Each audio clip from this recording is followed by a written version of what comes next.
Hello, I'm Eric, a sales rep here at Atlantic British. Today we're going to talk about building up a Discovery 2 into an off-road vehicle. They've gotten really affordable now. You can pick up a D2 for $3,500 to $5,000, put $3,000, $4,000, $5,000 in it, and have a very good off-road vehicle. This one we picked up a couple years ago. We've been driving it around. We've used it as a test mule, so now we're going to build it up into an off-road truck. With Doug's help, we're going to put suspension, front and rear bumpers, and then slowly build it up into a lifestyle truck. We'll have videos that'll show Doug doing each process, and we'll post those as time goes on. This truck's in good shape. It's very straight for the year, and we've had it for a few years, as I said. So stay tuned, and we'll have more information as time goes on.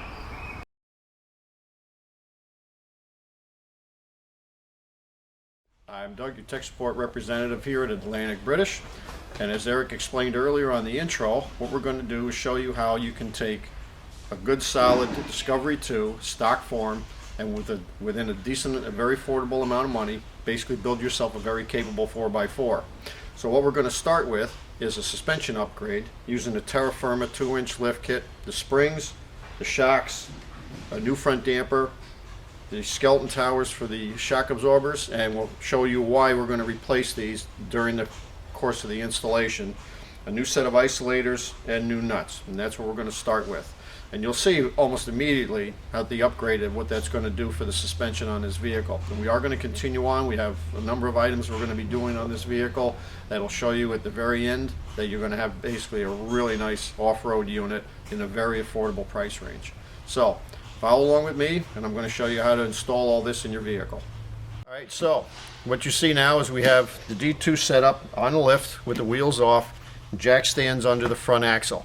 If you don't have the luxury of a lift, what you can do, you jack the vehicle up, supported by the frame, not by the axles, and you can use a floor jack to raise and lower the axle as you're doing the installation. You'll see why as we go along. So first things first, you have the wheels off, do a general inspection, take a look to see what kind of condition everything is underneath there. While it's here, take a look at your brake pads, look at your brake hoses, see what kind of condition those are in, the brake rotors. We know we're going to remove the springs, we're going to remove the shock absorber. The fronts are relatively easy, they're not all that bad to do. First thing I'm going to recommend, especially to those of you that live in areas where they use a lot of salt on the road, definitely pre-spray the bolts. Take a good penetrating oil, maybe even start a week ahead of time before you think you're going to start the job. Spray the bolts down once every day or so. By the end of the week, you should be able to get them off relatively easy. Now, this one has never had the suspension apart before. We do live in a high salt area. I have been spraying these down. I've already taken a look at them. Most of the bolts are going to come out reasonably with little effort. So what we'll start with is we'll take the shock absorber out of there so that we can get the coil spring out. This is a shock absorber within the coil on the front suspension. So you have two bolts on the bottom of the coil of the shock absorber holding it to the coil spring mount. They are 13mm heads. The nuts should be spot welded to the bottom of the base plate, so all you need basically is a long extended wrench or a ratchet to get to the two bolts. And then up top on your isolator, which we'll take a look under here, you have two nuts here and two in the back, and what they do is they support the shock tower. This shock continues all the way up into the shock tower and up into the engine compartment. So what we're going to do now is take those two bottom bolts out, take those four bolts out, and get the shock absorber out of here.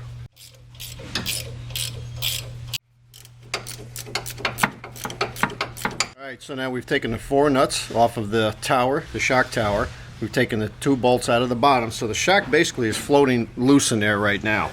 But we still need to get to the top bolt just below this tank. Okay, so the expansion tank, fortunately, this is just a pop-on deal. You can see that there's two pins on the back side that lay in a plastic receiver. Just lift up, pull to the back of the vehicle,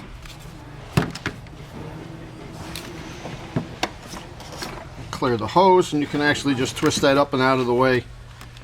Now, if you have an older Discovery or this has got some miles on it, we've replaced these hoses so they're pretty flexible. Should you have the original, I would probably suggest disconnect the top vent line before you take the tank off. These have a tendency as they get older to get very brittle, and when you turn them like so, you may break it. So disconnect the top vent line first. Now, you'll see the top of the shock We have a wire harness down here that just has a pop-out grommet on it so that we can disconnect it from the shock tower. We're going to take the bolt out from the top. This is a 17mm head. This nut stays in place, so you're going to just run that bolt out. We're going to take the shock tower out, and then we'll remove the shock, and that'll give us an open area to remove the spring. So now that we have the shock and the tower unbolted on the right side, we've shown you how to do that. We've done the same on the driver's side, but before we can take the shock and the tower out, we're going to take the intake tube, get that out of the way so that we can just lift that straight up and out. To do so, you just need a little tool. You can use one similar to this or a pocket screwdriver. Lift underneath the little tab on this spring clip, lift up, and that'll pop. Take a screwdriver, loosen up the clamp around the main tube going into the throttle body.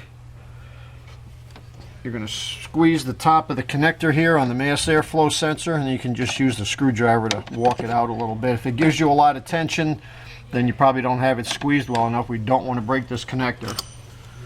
Let's slide that up and out of the way, and then pop the two clamps that hold the mass airflow sensor onto the air filter housing. So we have that off, and we just need to walk this off and pop out the back tube, and we have that out of the way. Now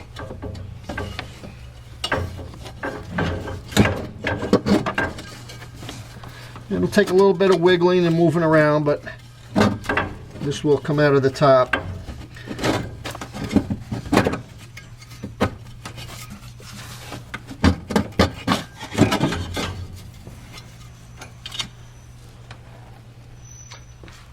Now what I wanted to show, now on the passenger side we took off, really didn't show it, but on the driver's side it does. And what you have essentially here is the steel delaminating or starting to rust out. Now take into account, this shock tower takes all the impact that is hit on the shock absorber as you're going down the road. So if this area starts getting weak or starts to deteriorate, you're going to find it can break away. I've seen some of these rot out pretty bad, especially in areas where they use a lot of salt on the road and during the winter time. So this is why we're going to go with the skeleton type new towers, and we're going to show you the difference between the two before we put them in.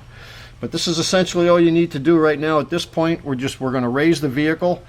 Again, if you're doing this in your driveway or in your garage on a cement floor with jack stands, you have the vehicle supported by the frame and leaving the axles to swing free, and you can use a floor jack to raise and lower the axle to do the spring removal. But again, safety first. Make sure you got a good set of floor jacks. Make sure you use 4. Don't fool around with them. It's not worth it to get hurt doing the job. So now we're going to show you how to remove the springs.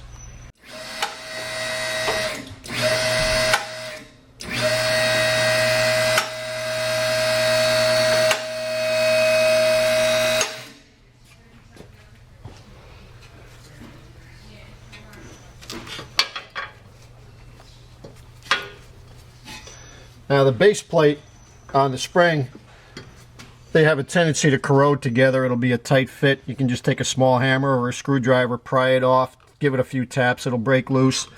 And then we'll just simply get the spring down low enough to clear the isolator. Now that isolator will come out of there as well.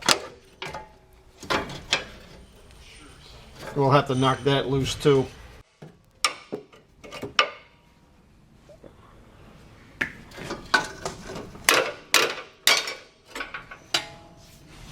And there you go. Just that simple. We do the same on the other side.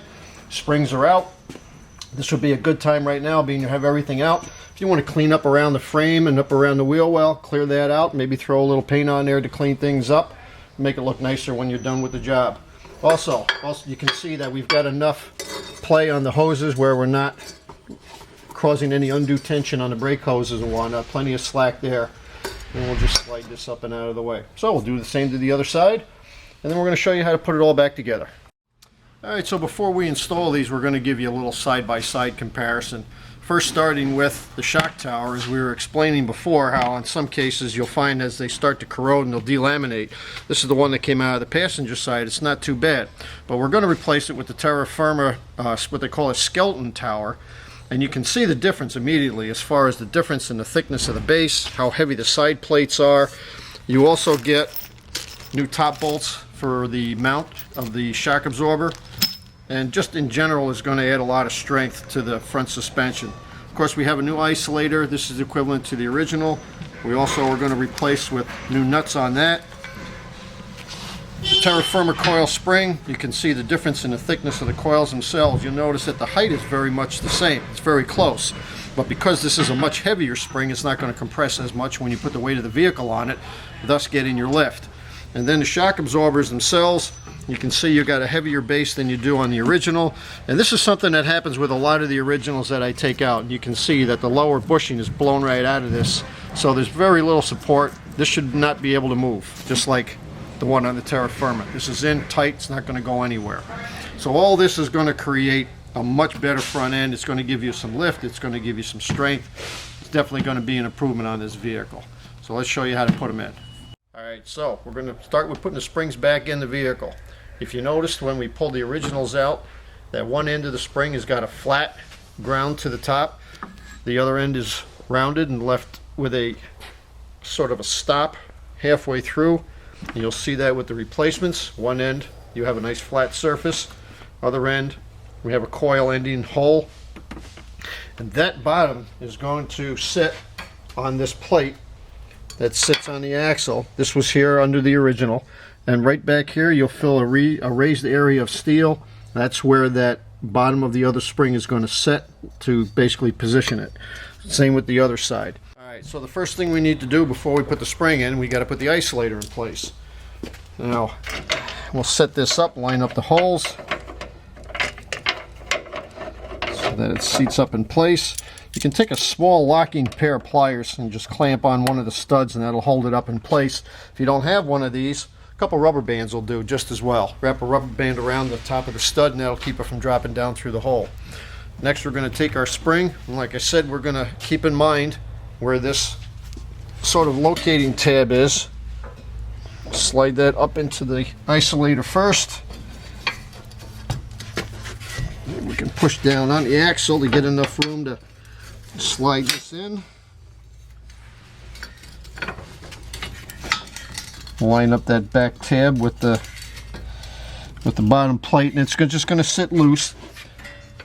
And we're going to do the same to the other side. Alright, so now left side we've done the same as we did on the right. Put the isolator in, clamped it, put the spring in place, make sure we know where our flat area is on the back and the bottom. Now, being I'm on the left, we're going to lower the vehicle down. I'm going to just bring it down to the point where the spring just seats on the bottom plate. The reason for that is we need to be able to float this bottom plate around to get the bolt holes lined up. And then what we're going to do is drop the shocks in from the top. We're not going to put the towers on yet, just to lay the shocks in place so that we can get the bottom bolts started. Leave everything loose, put the top towers in, and then once we've got everything in place, tighten it all up. Alright, so we've got the shock absorber in place. You'll see you have a nylon strap wrapped around it. I leave the strap on until I'm ready to cut that. You can be removed after you cut it, because what will happen is once you do cut it, the shock is going to expand because this is a nitrogen charged shock. You're going to take the bottom bolt. Doesn't hurt to take a little wire brush and clean the bolt off so it'll go in a little bit easier. And what you're going to have to do is sort of wiggle the shock around and the base plate to get lined up with the hole for the threads. Taking a flashlight can help a little bit. It takes a little bit of wiggling, but you'll get it. Now the shock's going to sit at a little bit of an angle initially, but you should still have enough room there to sneak this front bolt in and at least get it started. If you need to and you find yourself a little bit short, you can always drop the axle down a little bit so it'll move the bottom of the shock a little bit closer to that base plate.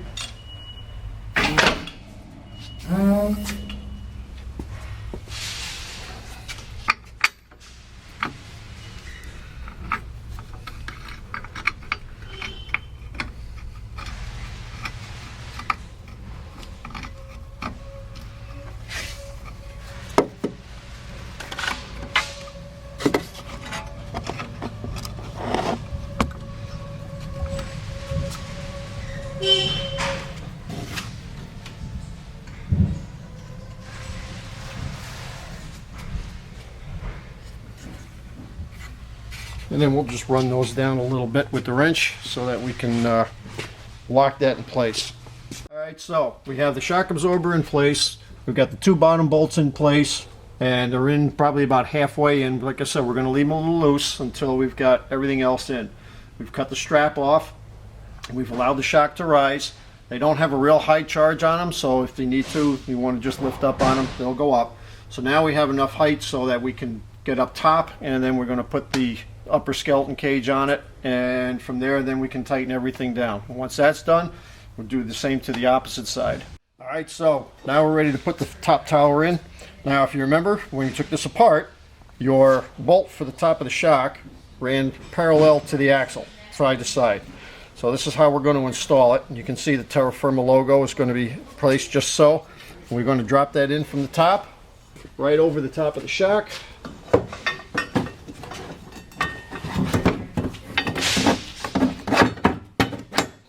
Again, with a little bit of wiggling and a little bit of pulling.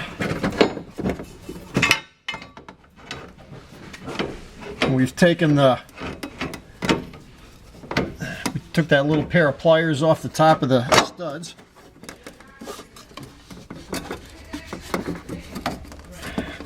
Alright, and then we're going to do is the new nuts that came with the kit. We're going to start those. Now these are a nylon stop nut, so you're only going to be able to screw them down to the point where the nylon makes contact with the top of the stud. And then from there, you're going to need to run the rest of it in with a wrench. But we're just going to get them started. Then we're going to hop up top, get the top of the shock absorber lined up with the top of the tower, and run our bolt in. Okay, so we have the shock tower in place. We've put it down over the studs on the top of the isolator. We've started the 4 nuts. We've got the nuts basically just seated to the point where the nylon locks them in place. Now what's good about this is you can't push up and down on this shock. You can get it to move even with your arm. So all we need to do is get it lined up.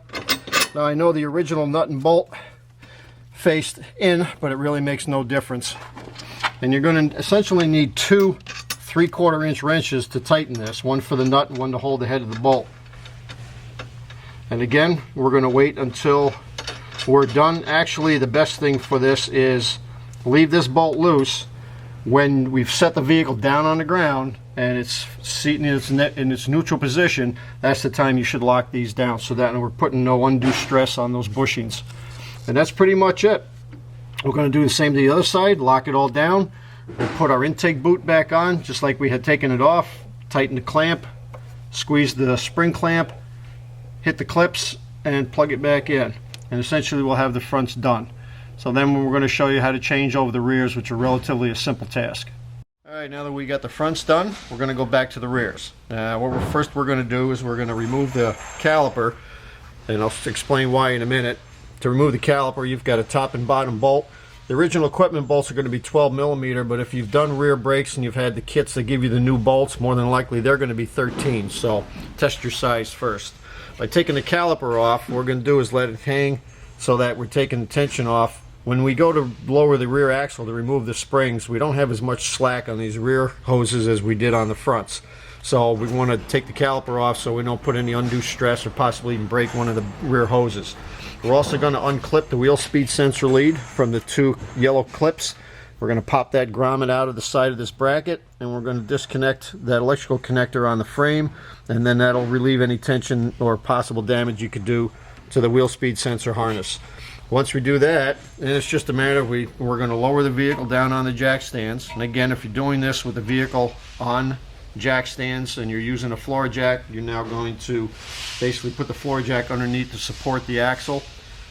Once we've done that, and then we can unbolt the shock absorbers. You've got a bolt up top, a bolt on the bottom.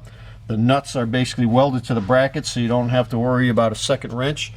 Take those 2 bolts right off. Original equipment, probably going to be an 18mm head on them. Some maybe even 3/4. Again, test your wrench size before you start removing them. And once the shocks are out, then it's just a matter of on the lift, we're going to raise the vehicle. That's going to lower the axle, take the tension off the springs, and we'll be able to take the springs right out of the back.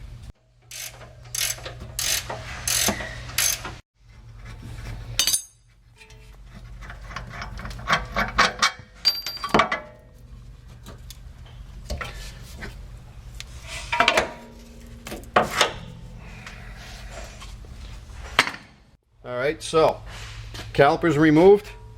We've disconnected the electrical connection from the wheel speed sensor, so now we're not going to damage any of that. We've got the shocks out. They came out nice and easy.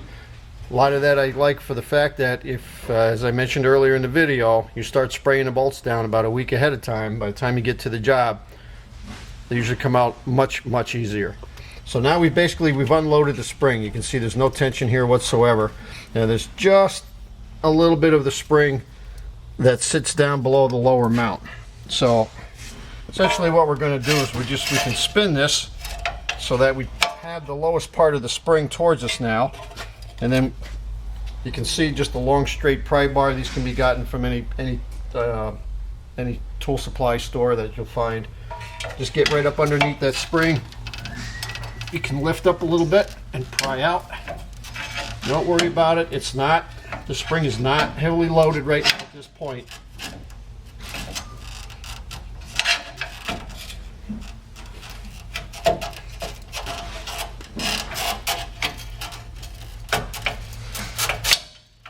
And we'll just keep working it. Take a little tension off the spring.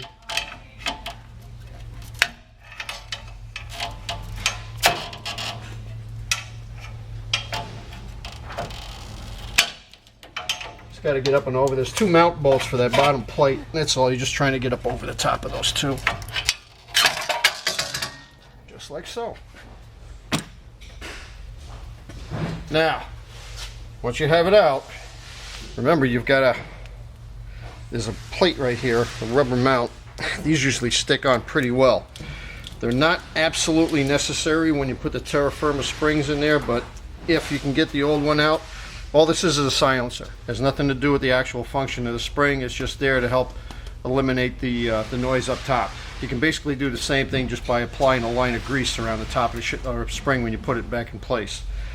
So we're out, springs are out, and we got to put the new ones in. All right, so we're just going to do a little side-to-side comparison on this first. As you can see, there is a little difference in the height of the coil, also the thickness of the coil.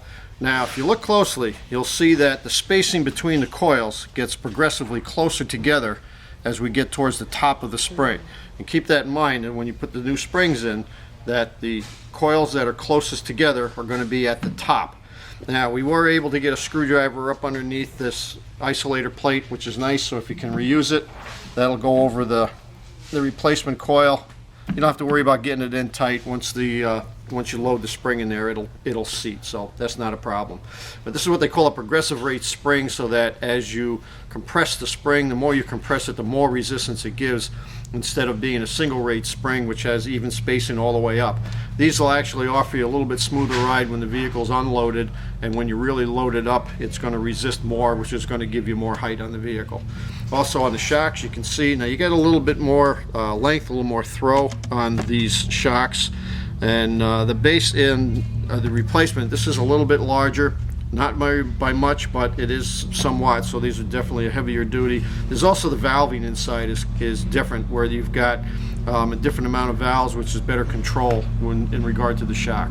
So what we're probably going to need to do is, you can see that we had to pry the original shock out, so it was very close to how far we could drop the rear axle. So we're going to need to do a little bit of compression on these rear coils, and I'm going to show you a good basic tool you can use to do that, to make it easier to put these coils in. And what I'll do is I'll show you, this is a reasonably inexpensive tool you can also pick up in basically any tool supply shop. This is a small set of spring compressors. You don't have to worry about getting too heavy duty, even though we're dealing with a heavy duty spring. We only really need to compress this, get this down about 1.5 inches, 2 inches max, so it'll drop in. So what's nice about these is that you can put a 1/2 inch drive ratchet on there, or a wrench, or a ratcheting box wrench, or a socket, whichever makes it easier to put them on and off. They are reasonably heavy, so they'll hold together pretty well. The only thing to concern with is when you take a good look at where your spring is going to be sitting, you want to make sure you put this tool on so that you can get to this nut on top to be able to remove it once you get it in place. So here obviously we want to be down low, we want to be front to back. Always keep that in mind when you use a spring compressor. So then it's just a matter, we want to grab one side, we're going to take this tool, we're going to grab the other side. Don't worry about them being even, because what we're going to do is, as we compress it, we'll try to bring the spring down square. We don't want to put a twist or a bend in that makes it harder to seat in there. And then we're just going to essentially tighten down on them a little bit at a time. And you go about 3 or 4 turns on one, 3 or 4 turns on the other, until we eventually get down to the point where the coil's compressed enough to make it easy to install. Alright, now that we're not quite there yet, but what's a good idea is you can take the original coil. We know we need to hit at least about 1/4 inch to 1/2 inch below this height. So you can kind of use this as a gauge. Bring it down to the point where you can put this next to it. Okay, do I need to go down a little bit more? Much easier than pulling it in and out from the vehicle, knowing that you do fit. So this is a good thing you can use. Use the old spring as a gauge to how much height you need. So now we got the coil in place, and again, just as a reference, your coils that are spaced closer together are going to be up top. Make sure you put the other spring in the same way. Otherwise, should you put it in backwards, you will notice a handling issue with the vehicle. So we got the coil in. We did compress this down to about 1/4 to 1/2 inch lower than the original coil was unloaded, so that once we got this popped in place, we could slide the isolator up on top, and then when you expand the spring back out, you take the compressors off. Just the pressure of the spring is going to seat it on that top mount. So this is in place. We're going to put the other one in, and then once we've got that in, we can set this down on the jack stands again to compress the axle so we can put the shock absorbers in. Alright, so what we've done now is we've lowered this down. We've got the jack stands compressing the rear axle, compressing the springs. We've taken the spring mounts out. We've verified that we've got them in the proper position on both sides. So now we're ready to put the shocks in. What I would suggest is you install the top bolt first, because that's the harder of the two to get at. When you go to install the bottom one, now this has a little stiffer bushing in it than what you're going to find on the original, and it may not line up dead square. So you can just take that large pry bar that we were talking about and just put it under the bottom of the shock, lift up to square it off with the nut, and then run the bolt in. If you have an air tool, it makes it that much easier. If not, the ratcheting box wrench. But once you get it lined up, it will run in. But just so you know, that you may need to apply a little persuasion on it to get it to line up and get in there square. Alright, so now we have coil in place, shocks are in place. We can raise the vehicle back up, or if you're working on the floor, you can take your jack stand out from underneath. Now we're just going to put the caliper back on and re-plug in our wheel speed sensors, and we'll be basically done with the rear suspension. Just one thing I'm going to note, if you want to make sure that you're going to put the brake pads back in the way they came out, you're going to notice the wear pattern on the back, how one has the single circle and the other doesn't. Obviously the single circle, that's going to go on the inside because that was riding against the piston and the caliper. So you're just going to drop these down in place. If you'd like, while you got them out, this would probably be a good chance to take a look at the pads. Maybe you're due for pads. It could be brake time. If not, you can just clean off the ears on either side, maybe put just a little dab of some dielectric compound or some brake lube, and this way they're going to work a little freer in the caliper mount. So we'll put our pads back in place. We want to make sure that we don't twist this caliper up and get any undue stress on that. Slide that back over, and it should slide over because you basically compressed this piston when you removed it. And we just got to get our bolt holes lined up, run our 2 bolts in, tighten them up, and just plug our line in, and we're done. So that's basically all you need to do to replace the rear coils and the shock. So now we've done both front and rear, and last but not least, we'll show you how to install that front steering damper. One thing I'm going to bring up, because these shock absorbers have a longer compressed and extended length, when you go to put this together and this axle is fully dropped, and I'm finding this out, that the wheel speed sensor wire is too short in many cases for this grommet to end up back into the bracket. So you can actually either set the wire in there, which if the connector here is in its clip and you've got the bottom of the wire in the 2 yellow containers, it should be alright, but it will rub.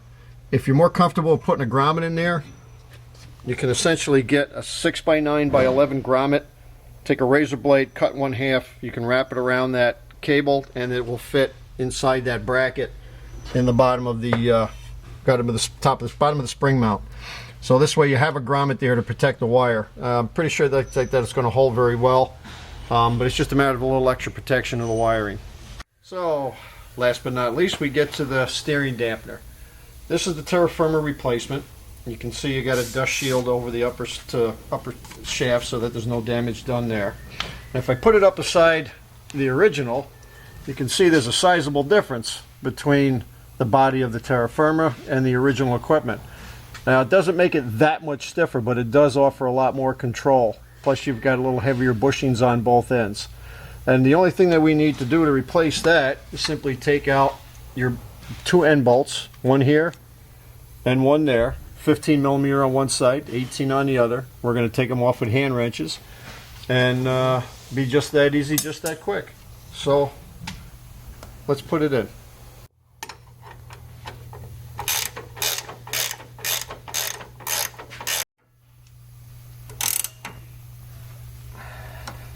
Alright, there we go.